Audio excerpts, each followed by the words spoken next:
Got my client from this to this in under 2 hours? If so, keep watching. Believe it or not, it all starts with proper iPad application. The reason why is because if those iPads are improperly placed, they're sitting either too far or too close to the waterline, then there is a 0% chance that your lash set's going to end up looking clean, well-directed, and as dark as possible. You might have noticed that I put the iPad underneath the bottom natural lashes. The reason why I did that is because this client has an epicanthic fold, so I wanted to avoid the inner corner of the iPad sitting too close to the fold of the eye and rubbing against it. I'm using Quickie Lash Adhesive. The reason why I chose this adhesive is because I find when I use anything else, the lash bands open up a little bit at the tips, and as you can see here, it's really important for me to place spikes across the top layer.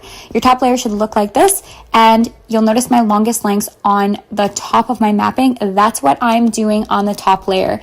Now, you also may have noticed some staggeredness on the top layer.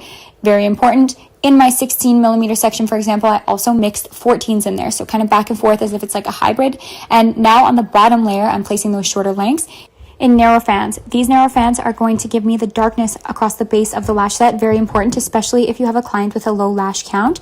From here, my only job is to make sure that the two layers blend well together. Sometimes that means I have to go back through and add a few in between lengths to blend the two together. I use my inspection mirror for this, and let's see how it looks. Oh, 10 out of 10. What would you rate it?